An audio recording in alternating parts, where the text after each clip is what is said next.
Happy Cinco de Mayo, everybody. Oh, it's Friday. It's Friday. And it figures that I would run up into something weird right before stream time. I don't know exactly. Let me switch. Let me get my screen set up here. Boop. Bloop. Bloop. All right. Somebody decided to piggyback on a tweet that I've been sending out essentially on repeat. I think it may be once a month. I have this tweet that I just set.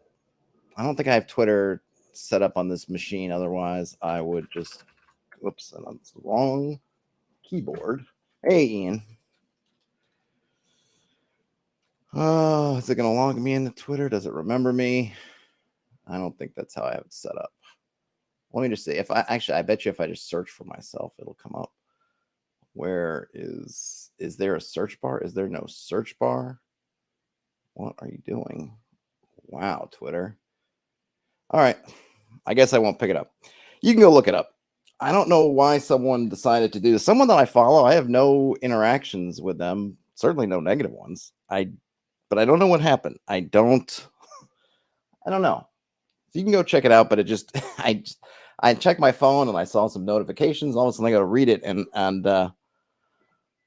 it's just kind of blown my mind a little bit in terms of just like what the heck.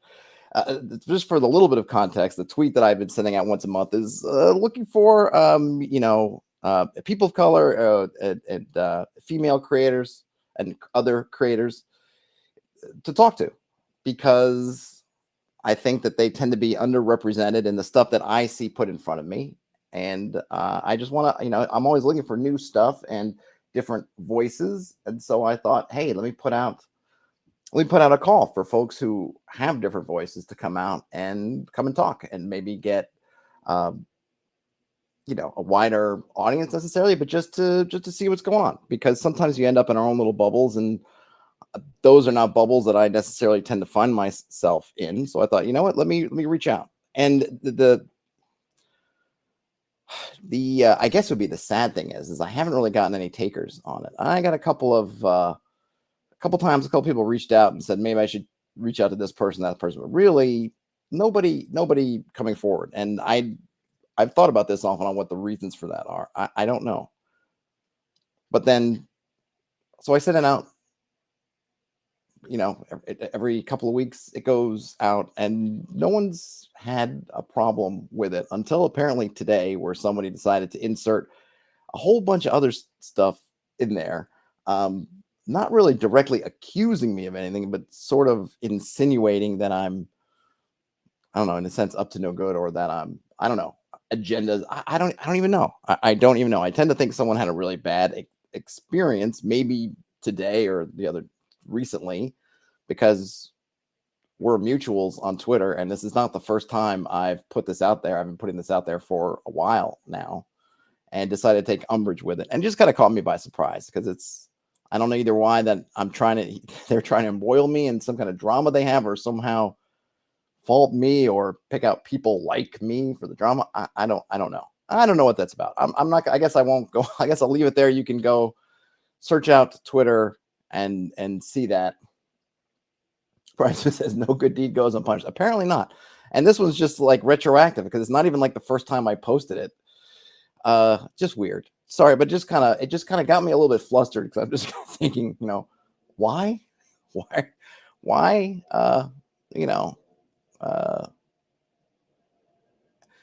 and it's one of those things too that it don't. I mean, I guess it really says more. I don't know if they took it down. All right, let me pull it up. I'll just go through this. Let me see. I don't, like I said, I don't have Twitter up on the desktop. Let's see, at Hexed Pressman, because it just happened. No, I don't want any of that. Gosh, I haven't even. Let's see. This is all this stuff. Oh my gosh, I can see myself seeing myself.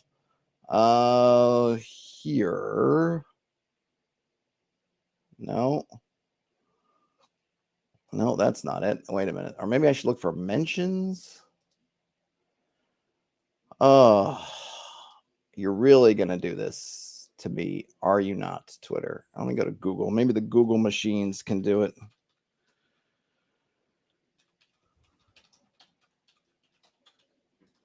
Or Hexed Press. Yeah, that's me. I don't know how to search Twitter outside of Twitter. I'll read you what they said. I'm not going to source it because why do that? So, and of course, folks, it's probably getting me the wrong sorts of. Okay, so here we go.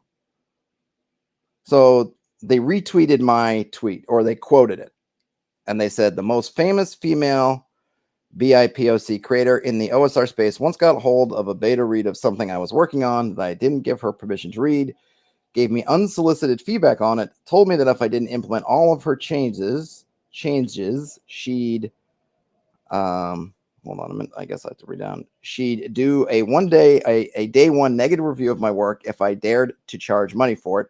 And then when I told her no, she got several hundred people to block me based on vague allegations that I was quote unquote toxic, quote unquote abusive, and quote unquote difficult to work with. I can't even name her here because Hex Pressman, aka me, would just take the info and use it to go and give her a platform because he's decided that someone's demographic information is more important than their talent as an artist or their actions towards others. The bigger point here is that treating people differently based on inborn characteristics is not only going to blind you towards good people, but easily exploited by bad people. After all, nothing that unnamed could do could not give her that opportunity from me. So I just think I feel like there's all kinds of things wrong with this. One person doing a bad thing, I don't know how that equates to a whole bunch of people. So just to give, again, to complete the contextual loop here, my tweet that he has quoted was, I'm looking for some female and or BIPOC OSR TTRPG creators to interview. If this sounds like you're interested, hit me up. Please signal boost or send me names if you know folks that I should reach out to. Thanks.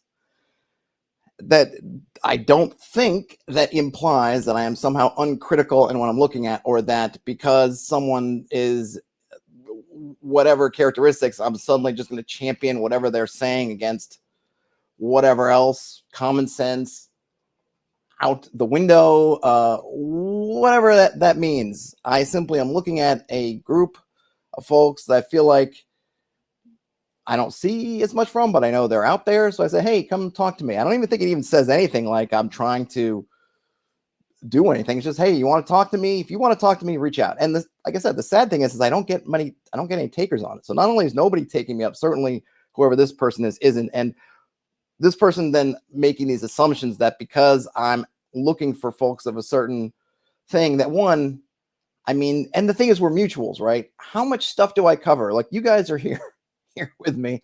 I'm reading materials.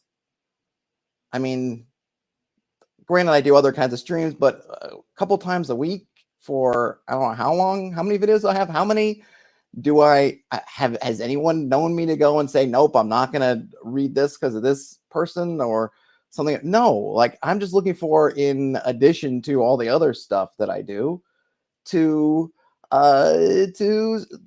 find some other people. And this person just decided to, hey, happy Cinco de Mayo to you, Mr. Guy.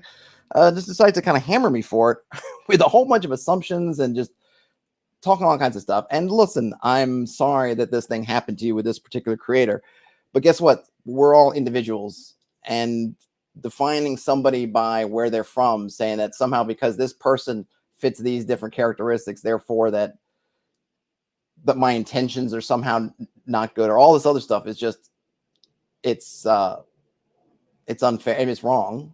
It's unfair to me. And then of course you start to get these replies in there like, yeah, bigotry. It's like, I'm not being a bigot.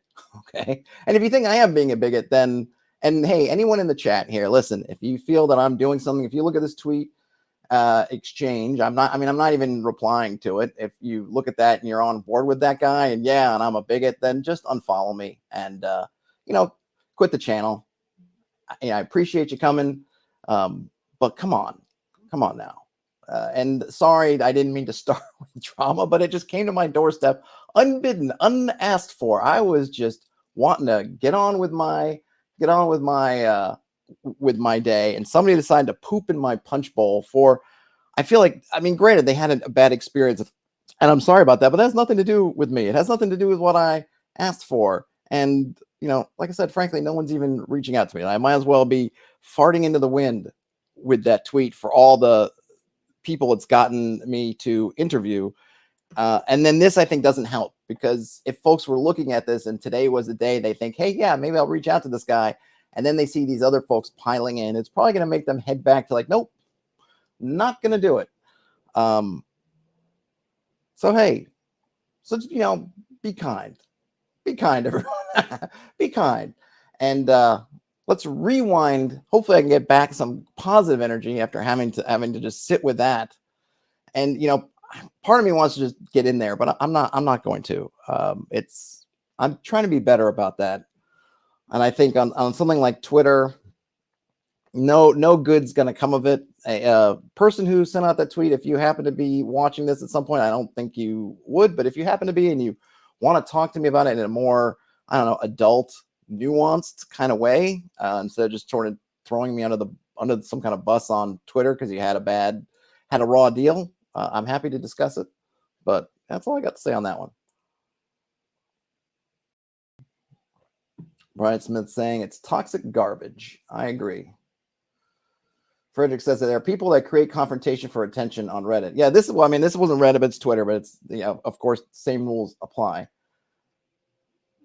Ian's reading the thread now. Yeah, thankfully it's not super long or anything, but, you know, you're starting to get the folks that are, I guess, probably not even getting the context of what I was saying, is jumping on board. Like, yeah, you tell them, boy. Right, and as Brian Smith points out, one person's bad experience with another person means that all people are bad, and anybody who likes them are bad. Yeah, and I'm not even saying I like them. I was like, hey, just talk to me, right? It's not even me saying something. I don't think I mean, that's the thing is, right? I don't feel like I was saying anything controversial or weird, or, I mean, other than me saying, hey, I'd like to talk to people, but of a certain, yes, I am saying I'd like to talk to some people of a certain type. But I think if you look at me and my channel and all the things that I've covered, I don't think you could say that there's some pattern in what I'm looking at, or somehow I'm missing out on good people. No, if anybody has anything interesting, I'm always like, let's look at it. Let's read it. I mean, look, this is what I do on these threads. Every Friday I come in here and say, like, let's just find out what's happening in Reddit, other communities, and just read it. And I don't go try to suss out who they are, what their histories are, their cultures, or anything else. Like, no, let's just go read it. But, you know, as Frederick said, some folks want to take offense, and look, if they want to vent about their bad experience, that's fine. But you don't have to drag me and drag a whole bunch of other people into the mess to do that. All right, enough of that. I say enough of that. Let's see. All right, someone wants to put a very quick roll tutorial. That's neat advice. ADHD. I don't think I have anything for ADHD and TTRPGs other than my own ADHD, which I don't know if it's affected me one way or another in terms of role-playing games. I may have made a bad decision letting my player play an Aarakocra wizard. This is true. One of the things I think that I don't want to say the problem, because I know this thing with if this is the flying stuff, right? Oh, I'm flying 200 feet away. I got sharpshooter. You know, all this stuff. Now, the solutions I tend to give in these situations is, well, they're at risk. You're in the air. You're totally exposed. Yeah, you're 200 feet away from this present encounter, but then you can't see behind you. You're totally up in the air. A lot of things that could go on. But that usually does, in terms of if you're playing your sort of vanilla content, making some changes. Giving folks missile weapons who might not have missile weapons. Ian says sleep spell. Yeah, having somebody cast sleep. But I do understand, or I can appreciate the GM's perspective when they go look in the monster manual, and let's say you're goblins. If you're low level, like, oh, I got some goblins, and you look at their equipment list, and oh, they don't have short bows. They only have spears or something else. They're not equipped to deal with the 200-foot away flying creature. And I get that. And I get that from me looking at OSR perspective. when I'm looking at a sheet for a goblin and I just say, well, okay, well, some of them are going to have short bows, and it's very easy to switch out. It's a little bit more complicated than 5th edition setup. Of course, there's also the thing is, well, what happens when you go inside a dungeon or a castle or something else where you don't have 200 feet of distance to be up in the air? You can't really be up in the air. I mean, there's other things, but I get it. But I kind of feel like people take the wrong lesson away from it. Because, look, I know everyone's got limited time to do stuff. And 5th edition's kind of, I think, forces a lot of, and maybe there's some expert GMs that can just run it just off their own knowledge and just easy peasy change stuff around. I get it. You don't want to spend time having to tweak every encounter. You just want to have your goblins be able to look up a goblin real quick, or on D&D Beyond and Go, you don't want to have to mess with it. But I think maybe the thing to take away from this is how can we make our situations less, I don't want to say more resilient, because it's not very different than the party taking an attack that you didn't account for, right? So you have a thing set up where, oh, the party's going to come to the gate, somebody's going to be at the gate, and this thing's going to happen. And then the party doesn't go to the gate. And then you got to figure out, well, what do I do when the party decides to scale the wall and avoid the gate, which is probably the smart thing, but, and then you have to adjust. And I think the same thing with the flying creatures. It should be an invitation to adjust how you're running your encounters, or how you're setting up these scenarios that the party's in. But I'm not going to hate on people who are just like, nope, I don't want it, because I get it. Everyone's time is limited. And if it's, you don't have time to think of those questions, or you're running a lot of, I don't know how the pre-generated material, like those things, how they handle such things. They might not. So I can certainly see why it just becomes oh my God, why did I put this extra piece on my plate that I could have easily avoided just by saying no to flying creature?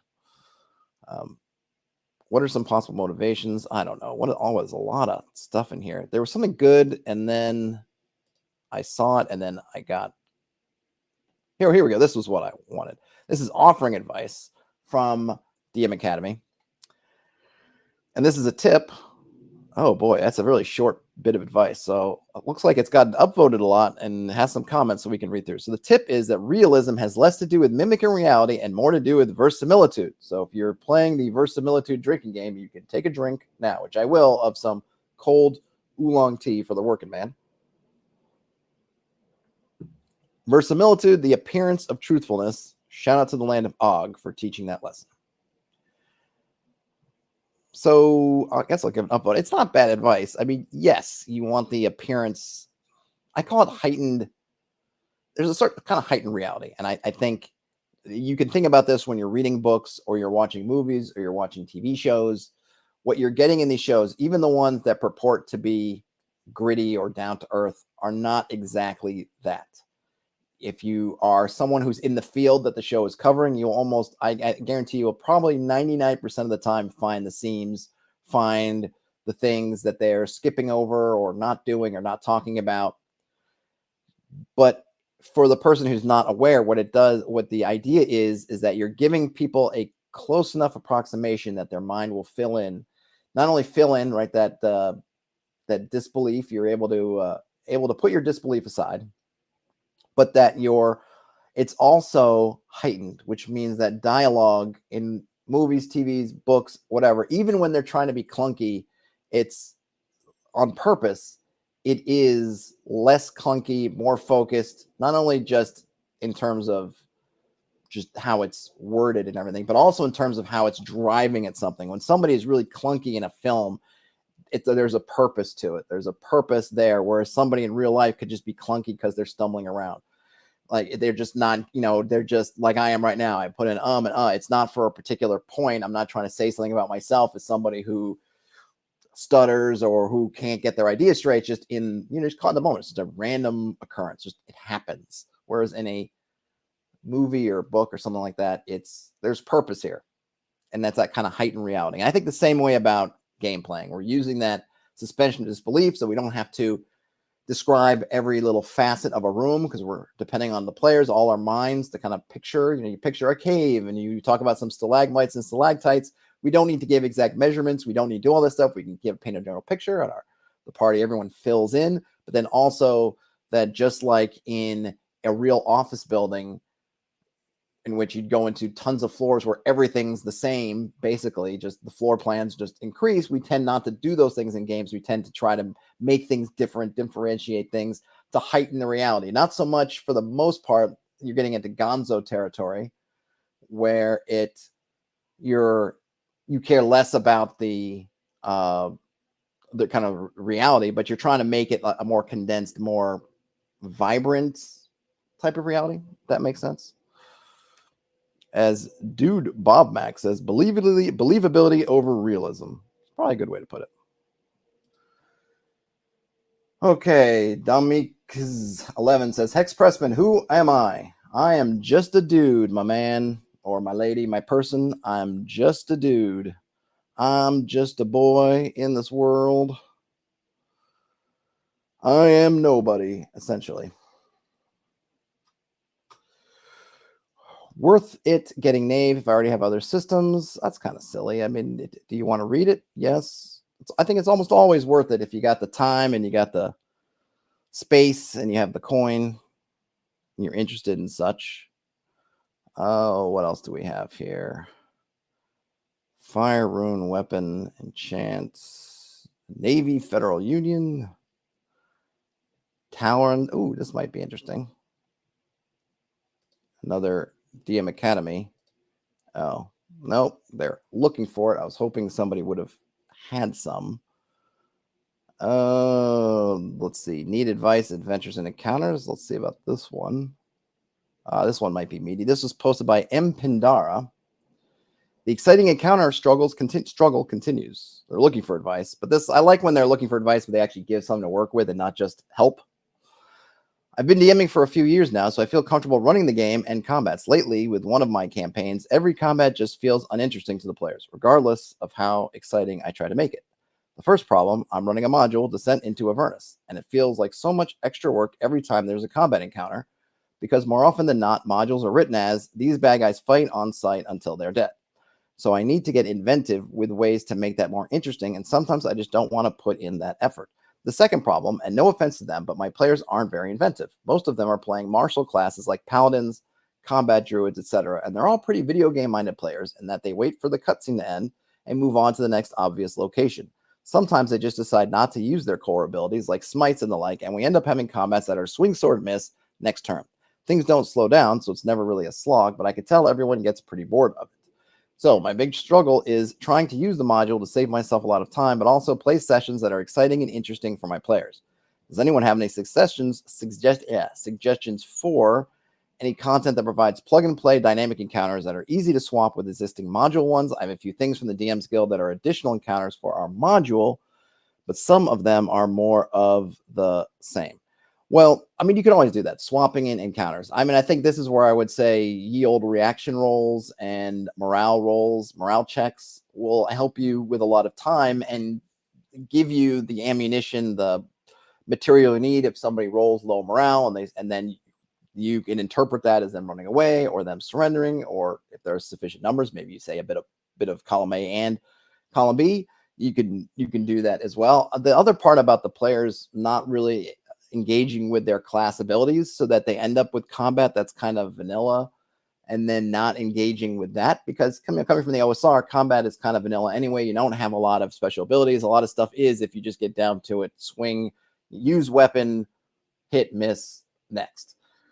So then you want to engage with you want to hopefully get them to engage with the space, the encounter area.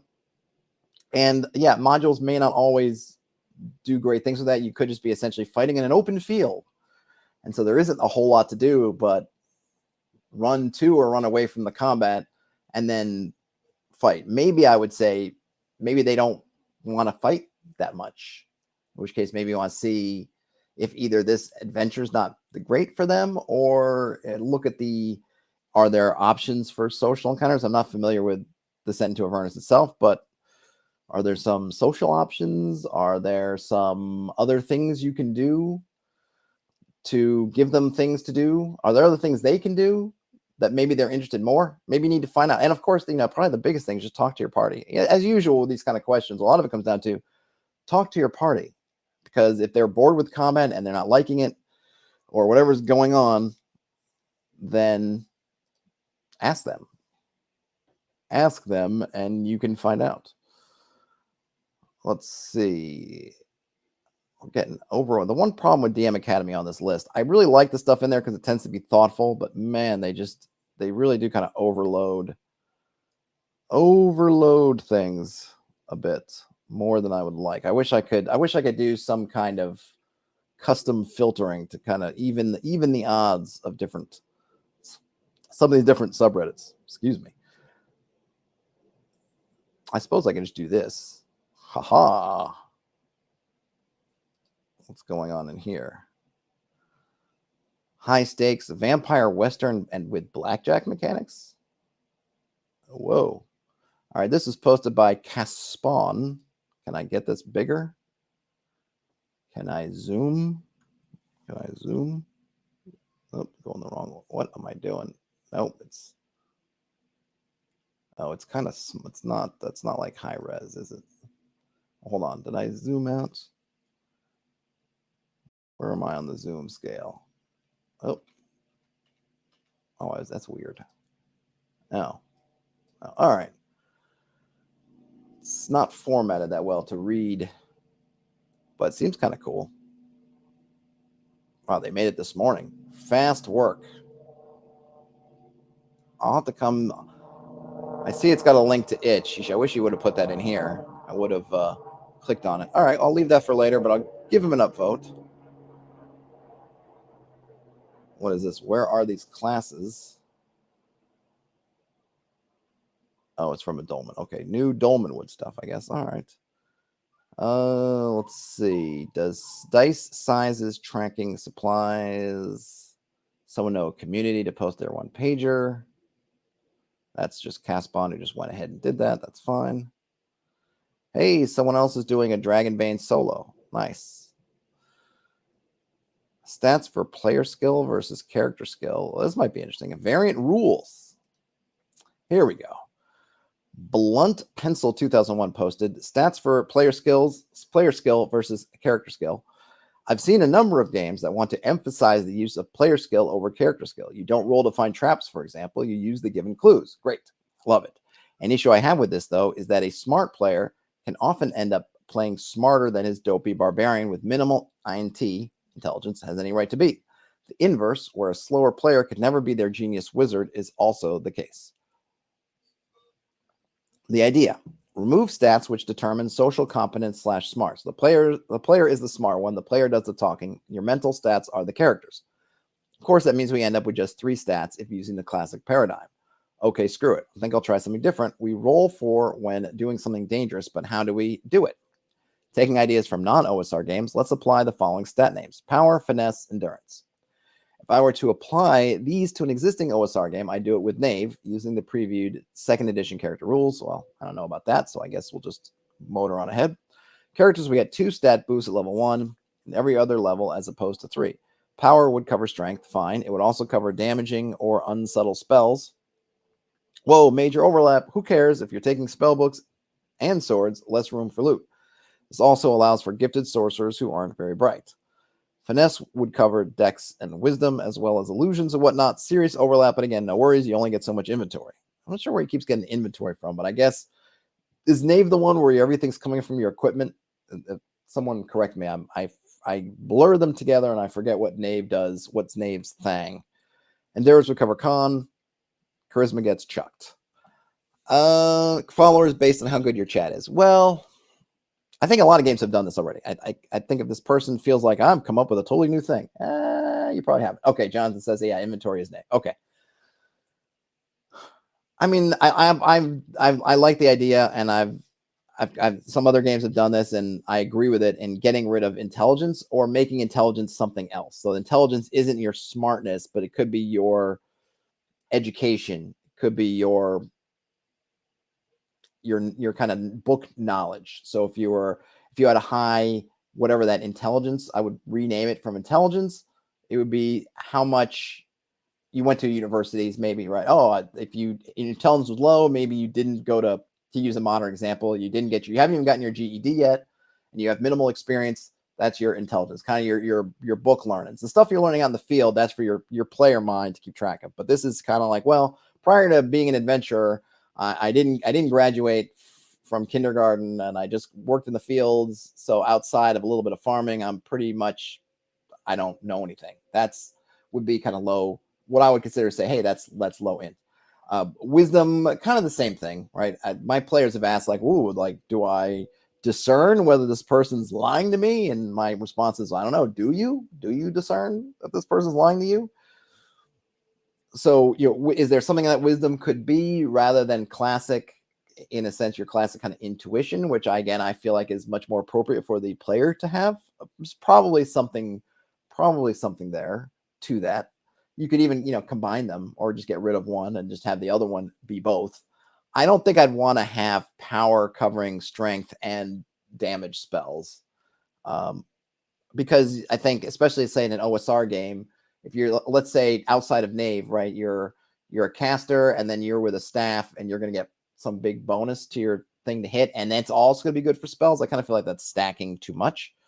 But I definitely think in terms of the intelligence bit, I'm down with that.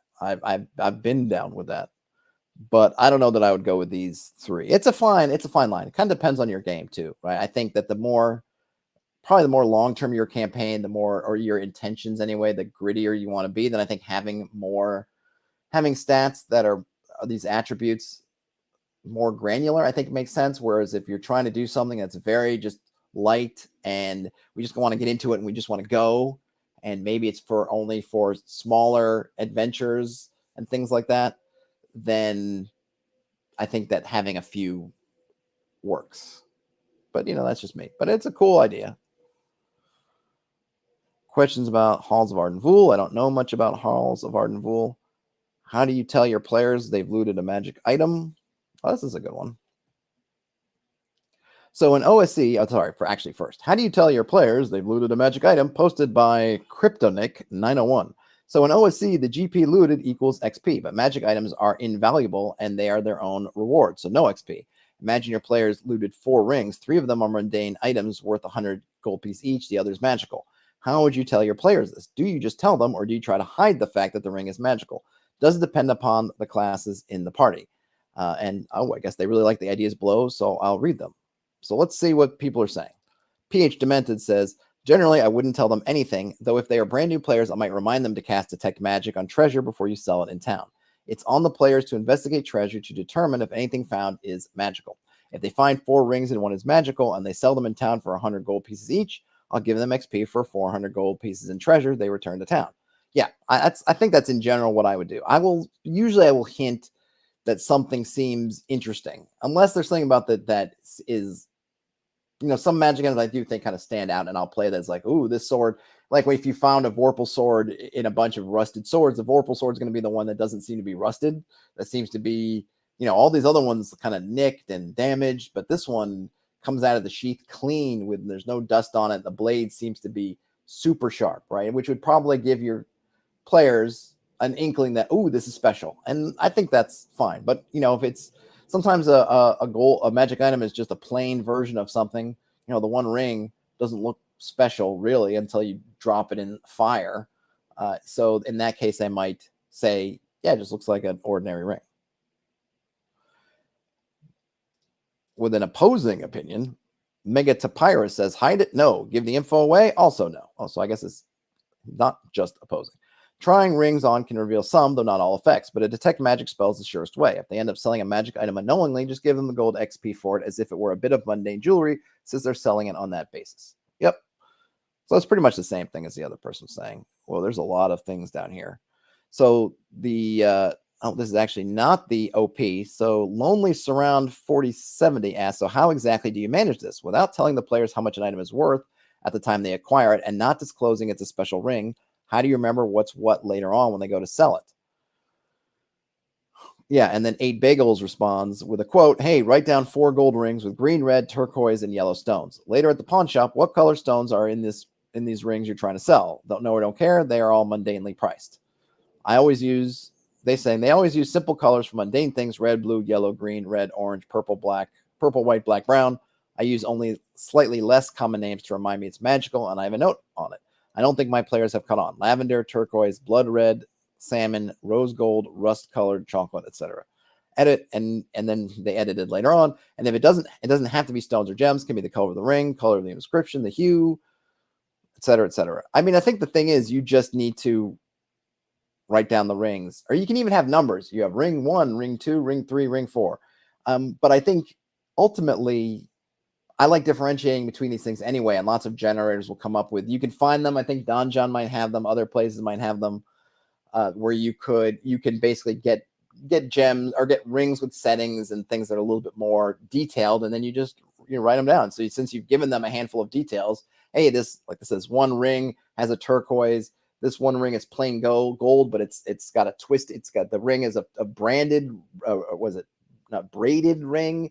This ring is rather circular, has kind of angles. So just give a little bit of details, and then you just make sure you remember which details go with which ring. And if they go back to town and sell them, then you can ask them, okay, are you selling all the rings? Which rings are you selling? And then the other thing that I do too is I don't give the value. So one thing I do that maybe helps with this, I don't know, maybe not, is I don't release the value of the items until they go to appraise and or sell them. So in the wilderness, in the dungeon, they're just finding 4 rings. Ring of gold, a ring with a turquoise gem, a ring, a braided gold ring, like a plain gold ring, a ring, say we'll call it a silver ring with a turquoise inset, gem inset, and a braided gold ring. No XP yet. They don't get XP until they essentially go to town to settle up. And part of that settling up process for me is you're going to take it somewhere to someone who is going to either just appraise it or appraise it and buy it, which is where you're going to get that XP to gold, and then the gold, you're taking the items, turning into gold or whatever, and get the XP out. So that's when I'm doing all that. So this is something they're not doing in the campsite. They're not doing in the dungeon. Presumably someone could. I've never had anyone ask about it, but I certainly would allow someone to maybe get some kind of appraiser skill. Or I know in one adventure I played, I think at ShireCon, I don't remember whose it was, there was actually a class they had called, I think it was the Merchant Adventurer, who presumably somebody like that could have an appraising skill, who could appraise someone on the spot. But so that's when they're doing it. So I'm not worried about the money thing until they go to sell it. And then I just have my notes. And then by giving them details, you can just keep track of which one of these. Is it the braided gold ring? Is it the plain gold ring? Or is it the silver ring? Or is it the whatever, the ring with the turquoise stone that's magic, and figure it out from there. You just need to kind of give yourself some details to work with. And then, of course, look, to me, it's the onus is on the players to recall, right? If they say we have 4 rings, or we got those 3 rings, and then we go to sell them, and they're like, oh no, we want to keep one of them, and we're like, well, which one?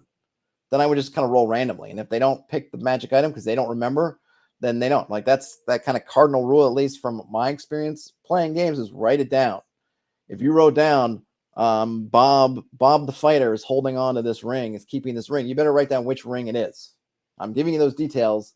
Use those details to write it down. If you just write down ring, I'm not giving you the benefit of the doubt. And it may seem cruel, but when that comes to bite you later on, the first time you realize that, oh man, I should have done this or shouldn't have done that, then you know what? Usually what happens is then you start writing it down. You get burned, then you start to do it. So that's how I do it. And if that makes me an evil, mean GM, then I guess so be it. Any advice? Okay, we did these. Money sinks for players besides strongholds. It's got a lot of love. I'm curious.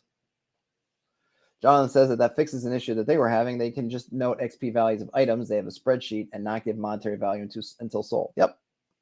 Yes, and it also means that, depending on how you want to do it, whatever. And also, the thing I also like about the appraiser thing, Jonathan, is that can also lead to other adventures, because sometimes you might need to take something to a certain source. So, for example, if you're operating out of a small village and you're like, "Ooh, we're going to go home and we're going to go back to the village and do this," I've had times where I've been like, "Yeah, this is beyond them." Like the little guy. I mean, in my villages, there are no real shops anyway. But if your village has just ye old adventure shop and you're bringing in these complicated or ancient items that players want to unload, that might be books or archival materials or tapestries or other grave goods, the dude in that shop's not going to know. But you might need to go talk to the Lord. Like, I've had my party have to go and say, the person's going to be interested in this, who's the only one who could afford to buy it off you, and is going to understand the value and even the desire to own it, because in a village, these farmers aren't going to care for a tapestry that's not going to make them warmer simply because it's got some heroic thing on it. It's you got to find that person who can appraise it and potentially buy it. And then that could be more adventuring. That could be like, ooh, now we get to have social encounters. We try to find time with somebody in the local lord to unload these luxury items that we have, right? Or we got to go to town. Oh, we got to go to the nearest town. Then maybe there's some stuff going on over there. So it's an extra step, but I think it's a nice one because I think it creates more engagement with the world. Oh, Jonathan says they literally had this exact situation. Nice. I actually have my game tonight, though. My party hasn't actually gone out to in any dangerous places yet, so they don't have any loot yet in this newer arm branch of the campaign. Okay, so money sinks for players besides strongholds. This is posted by Mr. Gray 4. I'm making a setting right now, and I want to have some readily available options for players to blow all their cash on because I plan on doing gold spent for XP. What are some creative goods and services a city could have for adventurers to spend ungodly amounts of coins? Also, bear in mind this setting is supposed to be at least somewhat gonzo and silly with all kinds of anachronisms, so weird ideas are almost preferred. Ian says he's going to add a merchant talent to their homebrew hack system. Maybe let them re-roll reaction rolls with some money. That'd be cool. I'm down with it. Is this when you say homebrew hack system, Ian, is this a black hack? Or I guess to put it another way, what system are you hacking? Man, I'm not. I feel like my creativity isn't lying, just going gonzo. But in general, kind of money sinks. If you don't want to do strongholds, you can always have your taxes and paying for favors. I think one thing that gets overlooked a lot, I think, is the party having to climb the social ladder, paying with some coin. You want to get an audience with the Lord. You can't just walk up to the door and say, "Here you, like an audience with the Lord." It doesn't fly. Well, what can I do? Well, maybe you can start to spread some coin around the town. Maybe you have to say rent someone else's mansion, or if they have a sizable home somewhere, then you start to maybe have some gatherings or parties or celebrations. Think about, again, I think I mentioned this. I keep saying again. That's one of my things I need to work on, saying again when I didn't actually say the first thing. But I did mention it a few streams ago, is the movie The Count of Monte Cristo, which I dig, with John Caviezel, I think is how you pronounce his name, with the Count. And what does he do to ingratiate himself with this upper crust of Parisian, or at least French, society that he's trying to get his vengeance on? Is he shows lots of wealth and throws lots of parties. Now, obviously, that's not a medieval, that's 19th century as opposed to medieval times, but I feel like you can play with those same kinds of concepts. Is how do you ingratiate yourself with high society? You have to spend a lot of money, and it's not just on the stuff you're spending on them. You also have to spend it on yourself. I'm a big fan of sort of lifestyle expenditures. If you want someone to take you seriously as a power player, you can't be spending the minimum amount to clothe yourself and eat. If you're hanging out in the dregs, people are going to assume you're the dregs. And if you're hanging out in the dregs with a lot of money, they're going to assume you're a criminal, because who else is hanging out in the dregs with flashing a lot of coin in their pocket? It's criminals.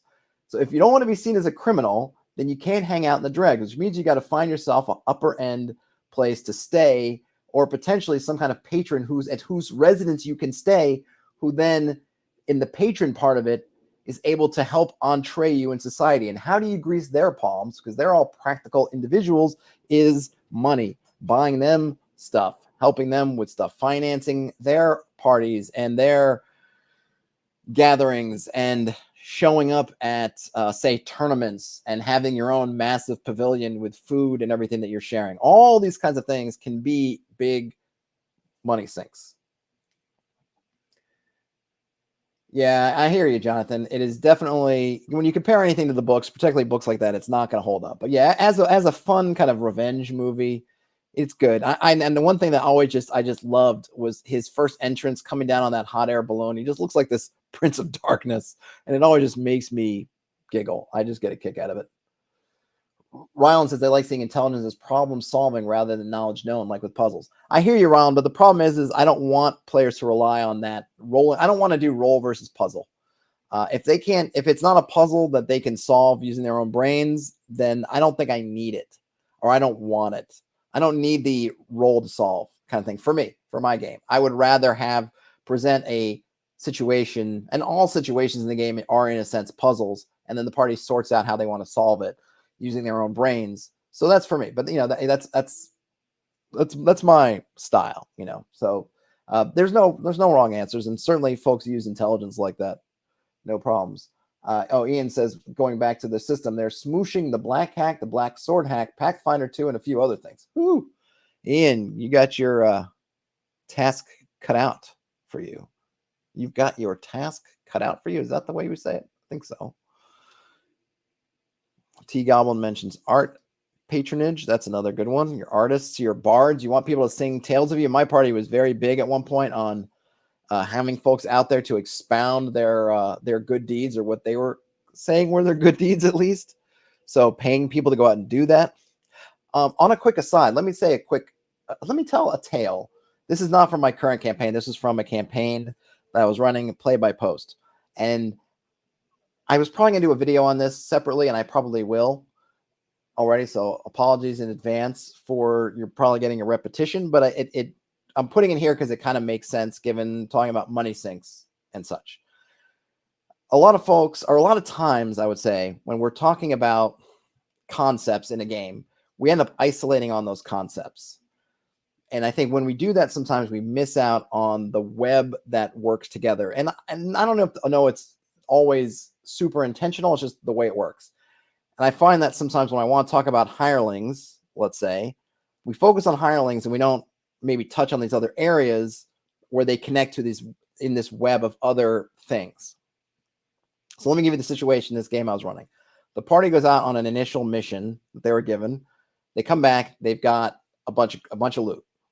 And they had, I think they had rented a place to stay already. I think they had a place to stay, but they came back with a bunch of loot. And I think when they got back to town, I think my question was, great, what are you going to do with all that loot? And there wasn't anything that they want to spend on. There was no money sink necessarily immediately in place. But what happened is that becomes good question. And I also would, as they're taking their chest full of coin and stuff back to their residence, I mentioned how folks are kind of eyeballing them a little bit. They're like, oh, what do you got here? Oh, people are taking notice of this because it's not small. I think that's the other thing that maybe get forgotten. Like, this stuff isn't small. You're coming around with all this stuff into town. It's not, and this is another reason why I kind of don't like the bag of holding, because it tends to hide all this stuff, which I don't want to hide. I want them to have to lug a chest up to the door of the inn if they're staying in an inn, into their room, so everybody in the common room sees that they came back with a wagon and this thing, this comes out. Again, watch the Count of Monte Cristo when he loots the that treasure hold. He's got a boat full of chests, and then he's trying to be clever and where he unloads this stuff so that it only him and his pirate followers essentially know where it is. So you bringing this stuff in. I'm like, okay, so what are you going to do with it? They want it. They're getting ready to go on their next foray. They're already looking at where they're going to go, and it's like, oh, that's good question. Well, we can't just leave it. No, you can't. I mean, you could, but they won't be there when you get back. It's like, okay, so we need to. We'll put it in our house. Great, they got a house. Great, but that's just in a house. There's nobody in the house. I mean, when they leave, nobody in the house. Okay, well then we're going to need somebody to pay our expenses while we're gone, because we don't know how long we're going to be gone. Could be week, could be days, could be weeks, could be maybe even a month, depending on what's going on. We need somebody to kind of watch the money and pay our rents and do that stuff and be sure. Okay, so we're going to need an accountant. All right, so you can hire an accountant. Well, we're also going to need somebody to watch the money, maybe even watch the accountant and the money. So we're going to hire, and we need, and the other thing is, we need to hire somebody, a guard, to do that stuff. Okay, but we need to hire more than one, because you can't have one guy doing it 24 hours a day, 7 days a week. So we need to hire 3, and they'll work 7 days a week, but they'll be on reasonable shifts. Okay, great.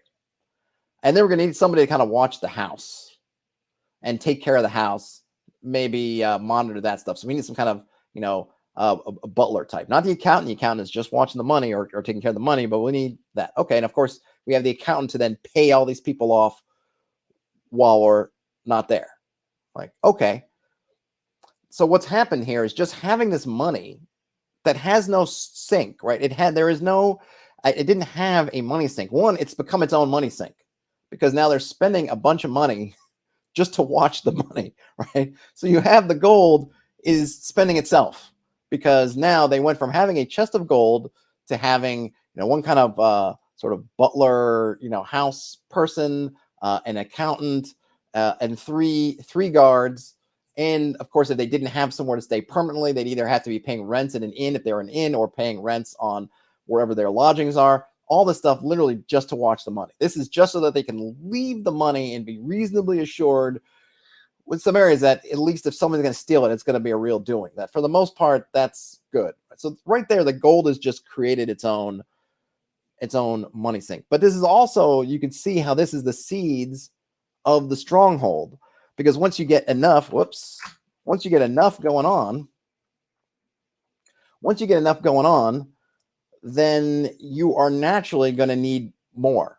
Well, now we got a bunch of money, and now we got a bunch more. Maybe we need more people. We're trying to spread out. Oh, we want to make our own things, or things. Suddenly it's like, well, we don't want to be beholden in the town because that's not secure enough. Maybe we cleared out this old tower. Now we're going to take that. And now suddenly we're bringing this over here, but now we have a tower. So now we need folks to repair it. Now we need folks to set up around. We need sustenance, right? You can just see how this can potentially, and I'm not saying it's going to work for every group, but just having the gold becomes its own thing. And just like as dealing with encumbrance sort of in some ways creates hirelings, because once you start tracking what you need to carry and the party realizes we can't carry everything, they generally don't want to leave a bunch of loot behind. So now they're going to naturally think about, well, how can we get this carried for us? So once they ask that question of, well, how do we carry this stuff? We can't. So who do we get to carry it for us? Suddenly they have a hireling. Okay, now you have this guy to do that. Okay, well, we need torches in the dark. Yeah, but what, can I hold my sword and my shield and have the torch? No, you cannot. Well, I got to have my sword. It's a good idea. I don't want to give up the shield. You probably don't. So that's 2 hands. Yep. But I need the torch. Yep. Hey, party member number 2, can you hold it? I got my 2 hands on this thing, or I got this other thing. Okay, well, maybe we need somebody to hold this torch for us. Hey, we got a hireling. Now we got a bunch of loot, and we got several hirelings. We got horses, but the horses can't carry all the loot. Nope. Especially if we're doubled up because we're carrying hirelings. Very true. Well, now we need maybe a cart. Yep. But we want to stay on horseback. We don't want to drive the cart, and we're not cart drivers. Nope. So we probably need another hireling. Yep. So now when we're on campaign, we've got a wagon. We got a hireling to watch the wagon. We have a couple of hirelings to carry stuff. We've got a hireling to use the torch. But we're bringing out loot, and the loot's just by the wagon. And the wagon's just with the driver all by themselves. Yep. Well, now we need a couple of guards. Yep. All right. And before you know it, you've got a whole organization. Now, as Ryland points out, maybe you don't want to deal with all that stuff. But if you do, if that doesn't sound scary to you, suddenly you have this whole thing. And I feel like over time, that's naturally going to kind of morph into your own faction kind of stronghold, because you're going to be thinking at some point, well, where can I house all these people near me? How can I gather all this stuff to a place that's secure, to a place that's going to hold all my things where I can invest my money? I think naturally you start to think about stronghold. Maybe you don't call it a stronghold, but you might lead that way. It might.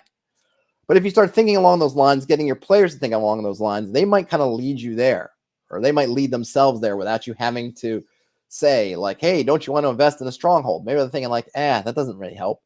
But when you start laying out these immediate practical problems, the solutions will also involve these other tools, assuming you have them be available.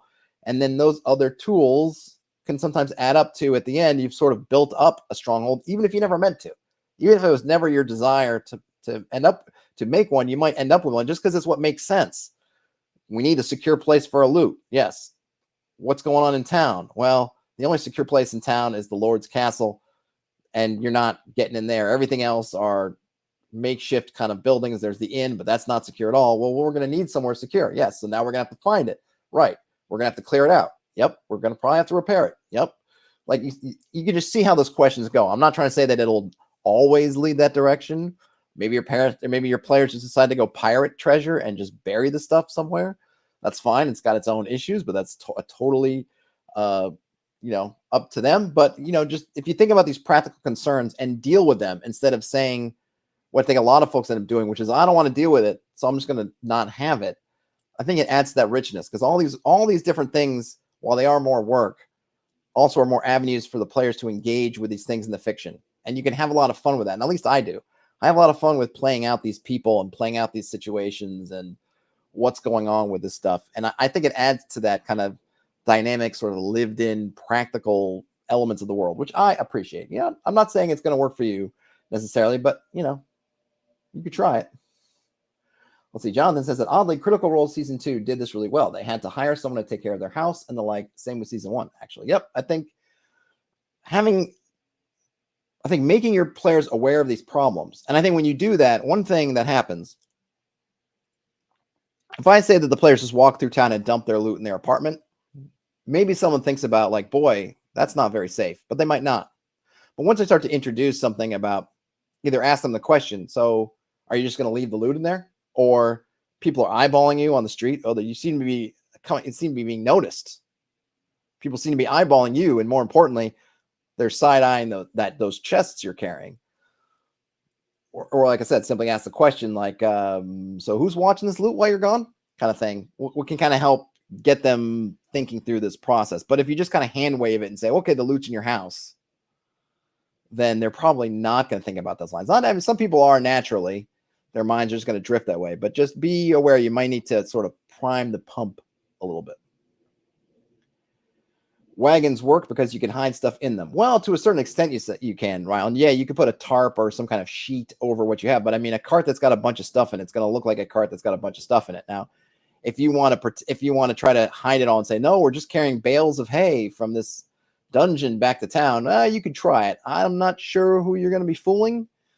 Don't look like farmers. You don't look like tradesfolk. You look like adventurers. I mean, maybe your party can invest in really trying to be into the subterfuge, but I think it's going to be a hard sell. I think the thieves, people watching you on the road, are not going to be particularly swayed with some wagon that looks like it's heavily laden with stuff and you've got some bits of hay sticking out or something. I don't even know where you're getting the hay from, but whatever it is you're trying to pretend it is and not loot, could be tough. I think a lot of thieves might just steal or rob you and then figure out later whether you've got anything or not.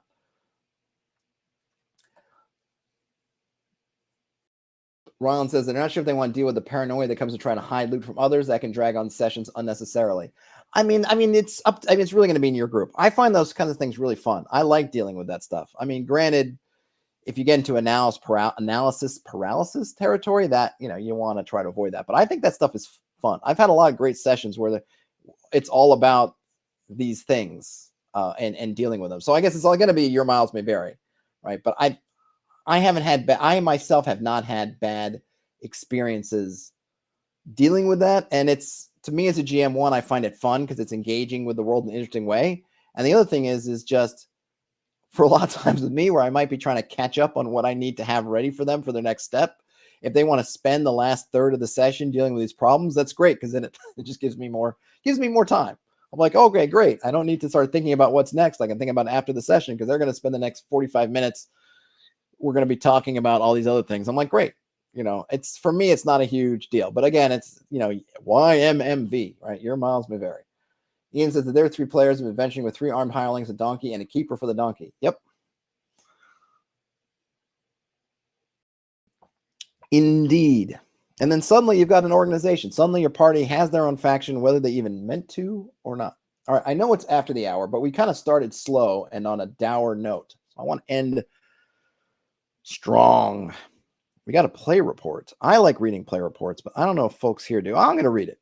I'm going to read it, and maybe we'll do another one if it's kind of short. In honor of one of their favorite podcasts. Oh, these are really short.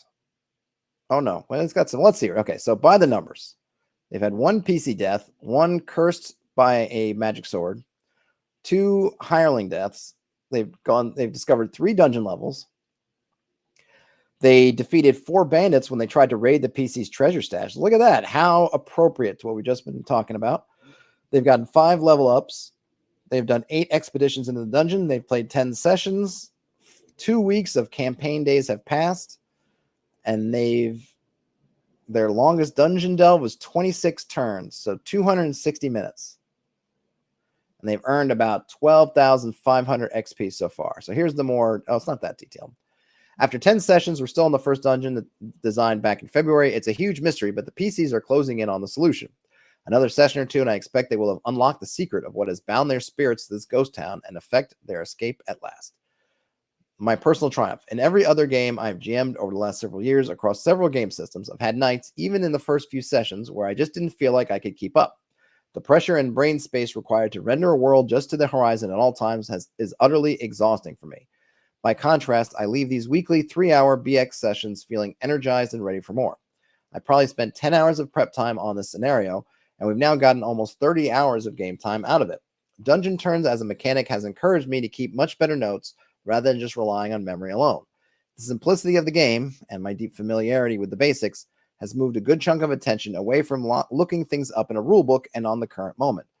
Whether I stay with BX in the future or expand out to try other systems, I did just back the Swords and Wizardry Kickstarter.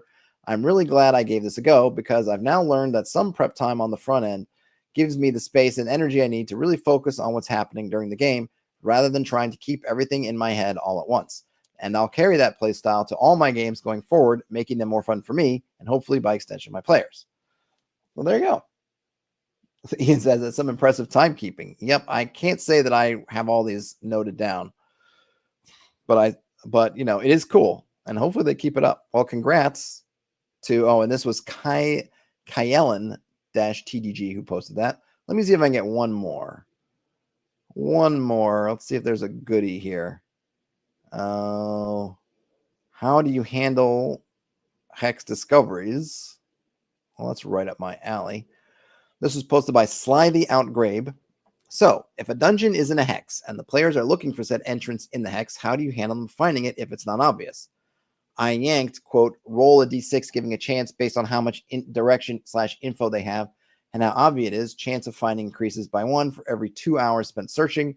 Check for an encounter on failed rolls from somewhere and just feels a bit underwhelming. I like the landmark, hidden, secret approach to hexes, but how do you handle the hidden part?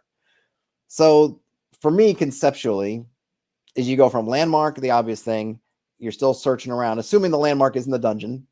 Okay, that'd be number 1 because the landmark is the dungeon, then you found it. Then the secrets lead to the hidden thing, and each secret will get you closer. If you just have one secret and you find that and then you keep searching, then the secret, for me anyway, or the hidden part, gives you more context, helps you find the secret. So you're sort of let's just say, I don't know, we're looking for the Lost Dutchman mine. We're in a hex in the Superstition Mountains. The landmark is a rock that looks like a face, but it's a very particular face, because I know lots of rocks can look like lots of faces, whatever, but it looks like a particular old face, and you find it. Okay, we got that landmark, bam. Now we're searching around. We know, unfortunately, we don't know whether the mine entrance is low or high, or it's in a kind of a valley part, a dip down in the mountain, or kind of on the side of one of the. We don't know where it is mounted, but we know that it's in this area that's near this rock with a face on it. Great. So we're searching around. Okay, next thing we find a hidden thing. That hidden thing may be an old campsite. Found an old campsite. It's got stuff around it that maybe let us know that, okay, this is, it's people, and we determined, or I let them know that, hey, this seems to pertain. So great. So now we found this campsite. Now we're continuing to search. So whatever I'm using, and you can use whichever mechanic you want to. I'd almost just be like, if they're taking the time to search, just give them the next step. So let's say that there's one more hidden thing before they find the secret. So they found the landmark, they decide to search, they find the hidden thing. And you can roll, you do your, if you want to roll for encounter, however you want to do it. Now they found that first hidden thing, which is this campsite.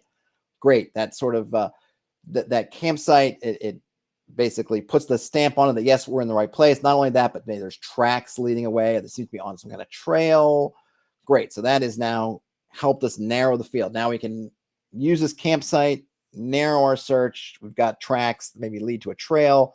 We can narrow that trail. Now maybe the next thing we find is somewhere deeper in, we find a cache of tools, mining tools. Okay, do we know if this is from the, say, original miners or from these other prospectors? We don't know yet, but now we found these tools, and now that leads us into something else. And then if we continue to go on, then we would then arrive in the sheltered valley in which we see now the mine entrance. That would kind of be how I run it. You can insert the mechanical bits of what you want to roll, what your percentage chances are, how you want to trick, sprinkle in your wandering monsters or creature encounters, or you want to do that, you can do what you will. But that conceptually is how I would run it. And let's just see a couple of comments before I close up shop. Rover Buff says, personally, I allow my players to find any hidden feature on a hex by spending time searching for it. Doing so will cost valuable time, travel resources, and might occur additional random encounter/event checks. There's not much of a point in having an entire dungeons be hidden and only found on a random roll. I think it would both be a waste of your time making the dungeon and frustrate the players. If you do want to have a random aspect to it, then perhaps allow them to fail forward. Yes, you find the entrance, but before you do, you have an encounter or alert all the occupants of your coming or block off the entrance, etc. Yeah, I think it's okay to have a little mystery about it, but ultimately on a meta level, you want them to find the dungeon, so you want to make it something that's solvable. And if they want to spend time instead of you can do a couple things, right? You can have in the situation where, let's say that, okay, so they find the camp. Now, some folks are going to say, ooh, all right, we search for footprints. Yes, you find footprints. They seem to lead, and then you follow them around some bushes, and you see that there's a trail there that you didn't find before. Ooh, we followed the trail, right? Bam, done. But you can also be like, well, maybe they don't see the thing, the clue that's hidden here, they miss it or whatever.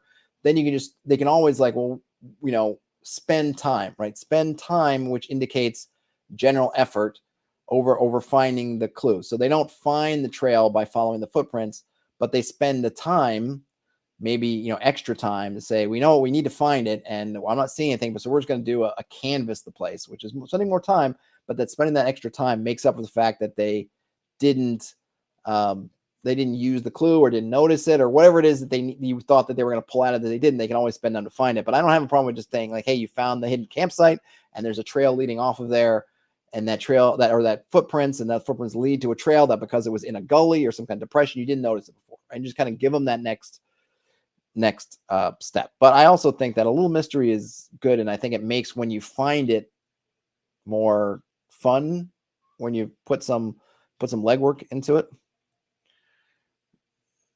Exonal posted something. We'll have to check later, so I'll save that so I can check it later. So all the folks mentioned fail forward. Let's see. This one talks about using, I don't know, they're more into the nitty-gritty on the hexes. And then Thor2 says, with 6 mile hexes, 1 in 6 chance of just traveling through. Guaranteed if they spend a half a day in a clear hex, 1 day in a hill or forest hex, or 2 days in a mountain or swamp hex. That's another good one. And then one more, Maldoce Master says, landmark, auto-discover, feature, spend a watch and find 1 feature. Secret, if you know the secret, either auto-discover or spend a watch finding it. If you don't, spend a watch and get a one-time 2 in 6 chance. Surveying can be performed over a month. A little more detail, but also good. All right. So that was a good question. Thanks, Slithy Out Grabe. Folks, if you could give a thumbs up on your way out, that would be awesome. Otherwise, have a great Cinco de Mayo and an amazing weekend. Game on, everybody. And I will talk to you later. Bye now.